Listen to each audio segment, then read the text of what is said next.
Salut tout le monde. Dans le but d'amasser des fonds pour un programme de développement de hockey pour des jeunes qui font partie d'une communauté minoritaire, mon équipe de hockey et moi ferons des vidéos avec des joueurs qui font aussi partie d'une communauté minoritaire. Avec cette vidéo et cette campagne, nous espérons sensibiliser la communauté du hockey, promouvoir le sport et aussi répandre les mots sur l'histoire des communautés minoritaires dans le monde du hockey. Tous les fonds avancés vont donc aller à ce programme qui est situé à Dartmouth, en Nouvelle-Écosse. On vous encourage à donner des fonds pour que les jeunes puissent découvrir le sport et le pratiquer. Bon visionnement à tous. Conversation vidéo, on parle avec Pierre-Olivier Joseph et Bokonji Imama, qui sont respectivement des choix dans la Ligue nationale de hockey des Coyotes de Phoenix et du Tampa Bay Lightning.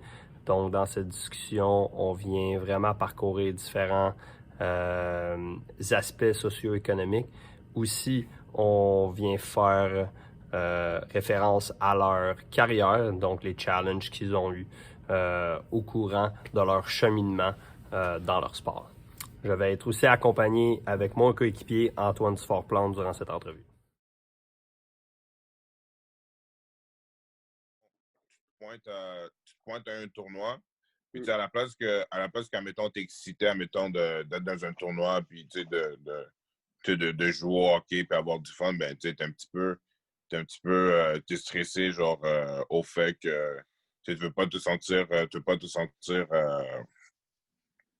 comment je peux dire ça, euh, victimisé, admettons, sur, des propos de même. So, c'est sûr que, ça arrive souvent, puis je pense que... Moi, je trouve que on a été quand même très bien chanceux d'être dans des équipes qu'on n'a pas eu de tant de discrimination à l'intérieur de l'équipe et à l'intérieur de coéquipiers de classe.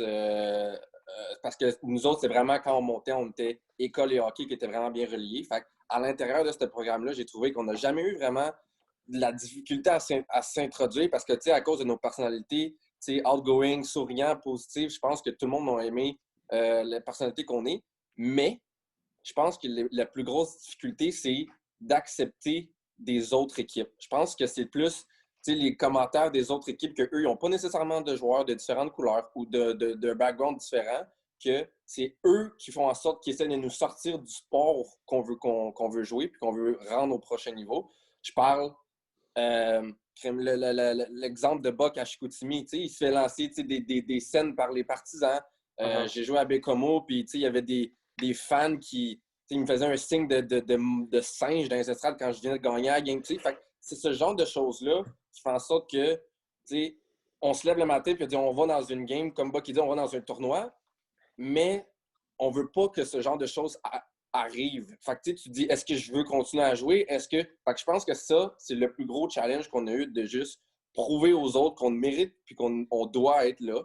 Puis de juste, c'est un challenge mental de juste dire au monde, c'est pas toi qui va m'affecter, c'est pas toi qui va faire en sorte que je vais arrêter de jouer au hockey à cause que tu crois pas que je devrais être dans cette place-là, qui est sur la glace, qui est dans un tournoi, qui est dans un repêchage, qui est dans un X endroit.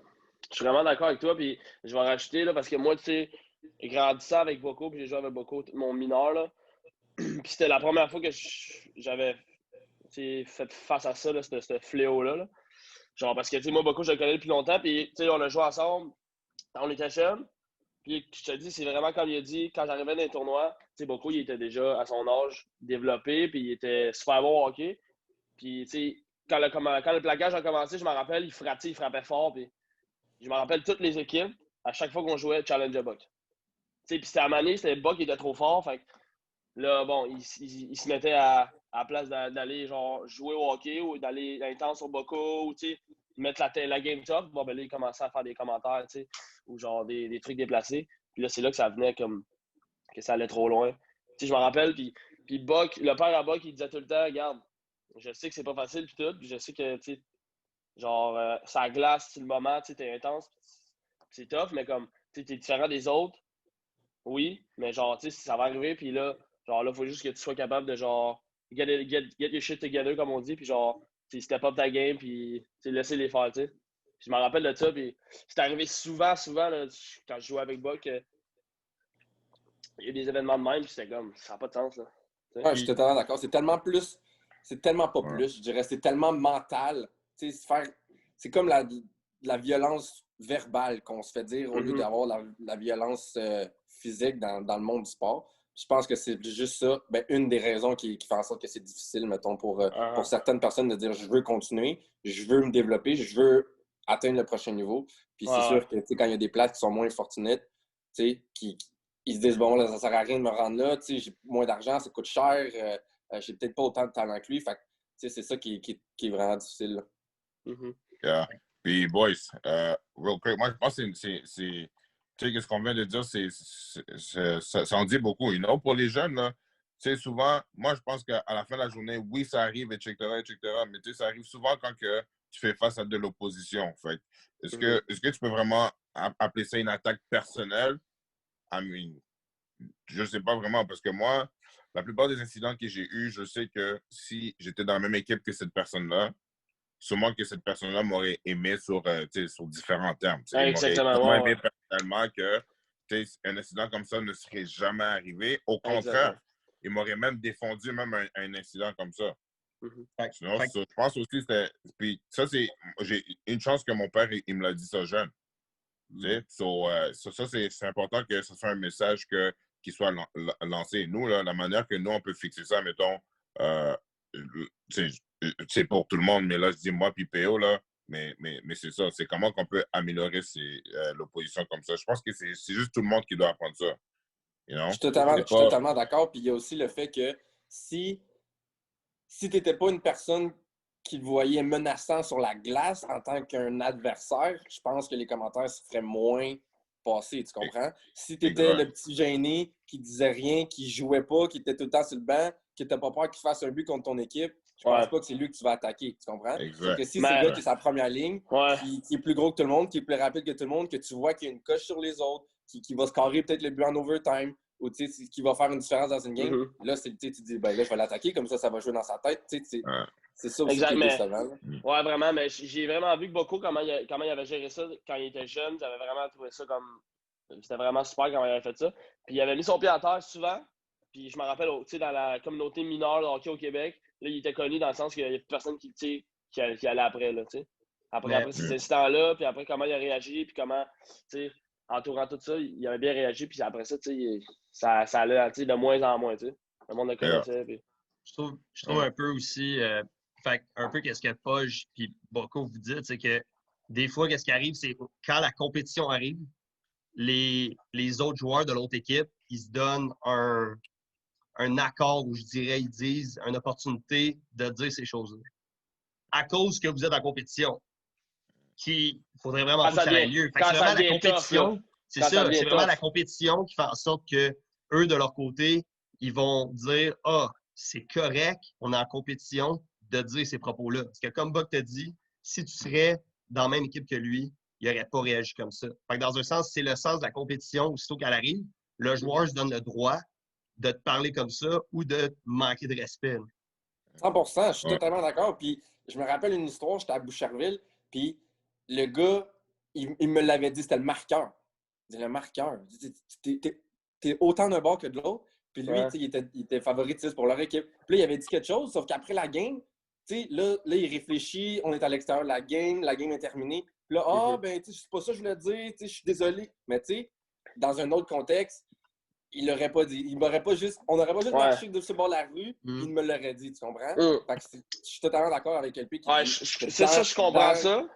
Dans le fait qu'on joue contre, c'est là qu'il se donne le droit de dire ce genre de choses. Ouais, c'est ça. Le monde se donne le droit, mais c'est ça que là, le monde, c'est là qu'il faut que la mentalité change, dans le sens que jamais dans aucun cas que ça soit tough, que ça soit stressé, que tu sois impulsif, jamais dans aucun cas que ça doit sortir. Totalement d'accord. Puis encore une fois, Buck, ça a sorti encore cette année. Puis comment il a dealé avec ça encore une fois, il dealait ça comme un champion, là. Mais qu'est-ce qui est bon maintenant, c'est que, malheureusement, il y a encore des petits incidents comme ça qui sortent de gauche à droite. Puis ça va encore, peut-être, moi, je pense, là, honnêtement, ça va encore arriver, mais au moins, je pense que ces incidents-là sont plus dénoncés, par exemple. Exactement. Ouais. Je trouve qu'avant, là, ça restait plus en dessous, puis, ça restait comme ça. Mais maintenant, chaque chose qui se passe, boum, tu vois que c'est out there, puis le monde, le monde essaie de se rassembler tout de suite ensemble pour essayer de faire une petite différence. Souvent, à l'intérieur d'un groupe, tu te sens pas vraiment... Je trouve que souvent, les boys, les boys ils te respectent, etc. Mais je trouve que souvent, ça va pas plus loin que ça. Je trouve qu'en tant que teammate, en tant que family, comme on dit, je pense qu'en tant que teammate aussi, on peut faire une meilleure job d'apprendre plus aussi sur ses teammates. Je trouve qu'on en profite tellement pas assez, là. Comme, mettons, moi, personnellement, là, Boca est vraiment un gars de Montréal. Moi, là, j'aurais jamais eu, admettons, un ami russe. J'aurais jamais eu, admettons, être avec un Suédois, admettons. Mais tu sais, ça c'est nice. T'sais, on a la chance d'avoir ça au hockey. Tout comme eux, ils ont la chance de jouer avec un Black. Tu sais, ben, you might as well take advantage. Tu sais, puis apprendre justement plus. Ouais, c'est ça. Ouais. Je pense que tu as raison. Puis je pense que ça commande de l'éducation. Là. Ouais, parce qu'un Suédois peut apprendre à 10 autres Suédois là, sur un Black. Tu sais, moi, si un Suédois est même, là, puis il dit ça, c'est 10 meilleurs amis là-bas, puis ses amis disent ça à d'autres amis, ben, tu sais, juste là, l'image d'un Black, déjà là, peut-être déjà là, ça s'est amélioré, là. You never know. C'est fou que c'est arrivé. Ça m'est arrivé justement ce genre de choses-là que quand je suis arrivé à l'île du Prince-Édouard, il y avait un gars qui venait de l'Europe. Puis eux, c'est tellement pas autant de diversité que quand il est arrivé, il a fait genre. Il y avait des préjugés déjà. Il y avait des préjugés déjà. Puis dès qu'il nous a rencontrés, je sais que je jouais avec Andrew Smith aussi. Tu sais, dès qu'il nous a rencontrés, on est devenus super des bons amis. Tu sais, on était en contact à chaque jour. Puis là, tu sais, sa mentalité, elle a juste changé, juste avec 2 personnes, que jamais tu pensais créer une relation comme ça avec eux juste à cause des préjugés ou de leur couleur de peau ou de t'as grandi dans un endroit où il n'y a pas de diversité culturelle, il n'y a pas d'autres couleurs que un blanc aux yeux bleu blond. Exact. Oui, là, mais je vais avoir votre opinion là-dessus. Les obstacles qui entourent l'inclusivité du hockey, le sport en tant que tel. Je suis aussi le fait que quand tu arrives d'une place comme tu dis, un exemple, Pakistan, Afrique, Asie, tu sais. C'est sûr que envoyer ton enfant dans un environnement, disons, blanc, avec aucune inconnu autre... aussi. C'est ça, inconnu. Je pense que des fois aussi, les parents vont prendre un recul en disant, est-ce que c'est une bonne idée au niveau social de juste envoyer tes enfants dans l'inconnu comme ça? Sauf que je pense que ça, c'est une autre chose que les parents doivent s'enlever en disant il n'y en aura pas de problème, il ne va pas avoir de préjugés racistes, il ne va pas avoir de problème. Il faut juste les envoyer puis dire il va se faire des amis, il va avoir du plaisir en participant dans les sports. Ça, c'est le déclic qu'on n'a pas encore en tant exactement, mais c'est le petit l'affaire que tu es craintif ou que tu es. Exactement. Tu sais, ton doute, un petit doute dans ta tête, ça va-tu bien aller pour mon enfant? Il va-tu développer comme un autre kid? Il va-tu faire des amis? Fait que ça, c'est plate de penser qu'il y a ça encore, d'avoir la peur d'envoyer ton enfant dans des projets comme ça. Sauf que la majorité du temps que j'ai vu, quand tu le fais, il y a plein d'enfants, plein de jeunes, plein d'adultes, plein d'entraîneurs qui vont embarquer les jeunes tous ensemble. Puis que dès qu'il y a des jeunes d'âge plus jeune, fait que selon moi, plus tu es jeune, plus que tu n'as aucune idée de ce qui se passe. Fait que tu sois blanc, noir, orange, mauve, on va dire white c'est un enfant. Exactement. On va avoir c'est ça. fun en faisant le sport. T'es un humain, tu sais. Exactement. Tandis que plus que tu montes, sans avoir eu de diversité dans ton monde, du sport, en général, soccer, football, baseball, hockey, c'est plus difficile. Fait que je pense que c'est aussi le fait que les parents ils ont aussi la peur du côté social qui fait en sorte qu'envoyer les enfants dans ce genre de programme-là, ça peut avoir leur peur, ça peut leur faire peur, sauf qu'il faut juste avoir le déclic ils vont avoir du plaisir, puis les gens de l'organisation, du programme vont apprécier mon enfant comme n'importe quel autre enfant. Exactement, puis comme on le dit tantôt, mais je pense que ça part de l'éducation des jeunes, là. Puis ça part de la job des parents. Puis le fait qu'aujourd'hui, qu'on dénonce plus ça aussi, ça, c'est intéressant. Aussi, je pense pas que le mot est assez passé du fait qu'il y a une grosse histoire de la communauté noire au hockey que personne connaît. Ça, je pense qu'il y a un documentaire qui a été sorti récemment là-dessus, puis même moi, je ne le savais pas. Il y avait une ligue qui s'appelle le Black National Hockey League dans les Martines. Ça, j'avais aucune idée de ce qui s'est passé. C'est fou de savoir que ça a passé tellement inaperçu, under the radar, ces choses-là. Puis qu'après ça, mettons, il y a des gars comme Willie O'Reilly que, en fait, j'ai appris son décès, je pense que c'était hier. Mais après ça, ces légendes-là, ils ont essayé d'embarquer et d'enlever ces stéréotypes-là. Mais je pense pas que les personnes, ils voient ou ils connaissent l'histoire en arrière de la communauté noire au niveau du hockey. Des fois, comme Kepoge un peu, il dit, le monde a peur de ça à cause que les parents, nécessairement, ont construit des stéréotypes dans leur tête. Ils ne veulent pas mettre leur enfant, sont craintifs d'aller dans ce milieu-là. J'aimerais juste, en fait, vous décrire votre meilleur souvenir au hockey. Le moment que tu t'es dit, ça, c'est probablement mon top 3 des souvenirs ou d'un bon moment pour juste illustrer encore un peu ce que beaucoup il dit, illustrer que vous êtes nécessairement des role models pour les jeunes. C'est juste de démontrer que vous avez vécu des choses uniques par rapport dans votre parcours au hockey. Puis ça va démontrer que c'est des belles histoires. Des souvenirs plus jeunes. Là. Moi, je me rappelle là, gagner les tournois novices, ça tombe encore. Là. En mettant, je mettrais ça dans mon top 3. Ça va. Je pense que c'est des moments que je vais jamais oublier tout ça ensemble. Obviously, numéro 2, je te mettrais. Obviously, je dirais gagner la coupe. Je dirais gagner la coupe junior. Puis je pense que numéro 1, pour moi, ça va être encore mon repêchage encore. Là. C'est jusqu'à aujourd'hui. Là, je pense que peu importe ce qui se passe, peu importe whatever, je pense que c'est quand même quelque chose que je peux être fier encore. Là, toute ma vie, exactement. Ben oui, ça arrive à pas beaucoup de monde dans la vie, puis ça, c'est tout à ton honneur. Mais quand tu t'es fait repêcher, là, une petite vite, là, genre, tu t'es dit, genre, bon, là, genre, je viens de prouver à tout le monde que, genre, je me suis drafté, ou tu étais plus comme, genre, quand je vais arriver au camp, là, je vais encore plus prouver, puis t'avais encore le couteau entre les dents, ou tu étais comme.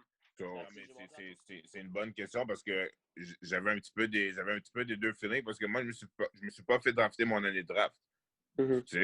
Puis, quand je me suis pas fait drafter, moi, les critiques étaient que qu'il n'est pas assez bon au hockey, c'est juste un fighter. Ils veulent plus de ça dans la Ligue nationale. Fait que moi, c'est ces critiques-là que j'avais contre moi.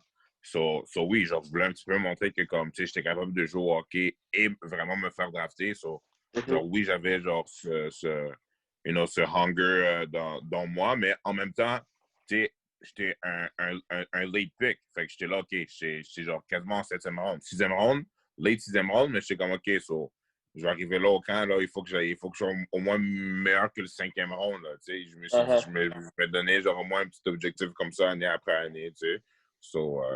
Yeah, overall, c'est un bon challenge pour moi, overall. De mon côté, je pense qu'une des plus belles expériences. Quand t'as pris la place à Smith à la def? 6e def? C'était facile à prendre. Sérieux, quand t'as envoyé Smith en plus, c'est ça. Envoyé Smith à l'estrade? Non, mais sérieux, c'est un peu dans ce moment-là. C'est pas. Je dirais pas que c'est un 2 heures en particulier. Je pense que c'est une série d'événements qui est partie de mon repêchage junior. De partir aussi loin de la maison, dans une communauté, je dirais, assez blanche. C'est sûr qu'à l'île du Prince-Noir, j'ai pas vu des millions et des millions de Noirs comme si j'étais à Montréal ou voir des Arabes, des peu importe. Proche 2 minutes juste arrêter. Imagine avec Homo, V. On était deux. Non, mais sérieux, ça va pas marcher. Ça va pouvoir pas marcher, puis que t'arrives là, puis que j'ai pas eu peur, je me suis juste lancé dedans.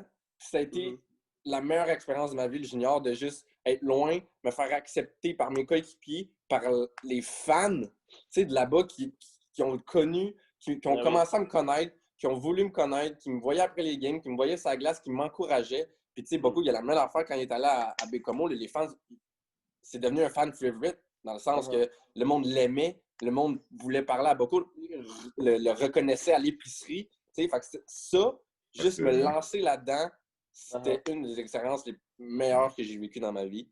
Puis ça va tout le temps me dire de juste me lancer dans des projets fous, comme ça, qui font en sorte que je sors plus grand, mature, puis que c'est la meilleure expérience qui m'est jamais arrivée dans ma vie, là. Mais, moi, je peux faire une petite parenthèse sur la minute à PO. Là. Je m'excuse, PO. Là. Mais c'est tellement vrai. Moi, je me rappelle quand j'allais à Bécomo pour la première fois. First of all, je ne savais même pas que ça existait. J'ai su Bécomo, je pense, 2-3 semaines avant le draft, quand ils m'ont passé en entrevue that's it. So, quand je suis arrivé là, j'étais tellement nerveux. Je me demandais si ma famille de pension savait que j'étais black, tu sais. J'étais un petit peu nerveux, whatever. Anyways, finalement, quand je suis arrivé là, c'était tellement nice. C'était tellement nice. Dans ma chambre, il y avait déjà mes photos de draft, mon nom écrit dans les murs, whatever. Puis cette expérience-là, là, comme PO il disait, là, c'est tellement magique et spécial qu'après ça, là, j'étais tellement good pour tout le temps. So, maintenant, je peux aller jouer n'importe où, là, puis comme, je vais être correct. Je vais être capable de me faire une petite maison là-dedans. Là, so. J'avoue que c'est quand même assez spécial de penser à ça encore. Là.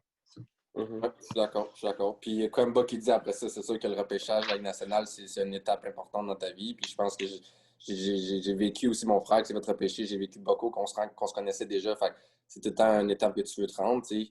Puis j'ai eu la chance de me faire repêcher. Fait ces étapes-là, c'est sûr que c'est... Ou encore? Ouais, c'est quoi? Quelle ronde?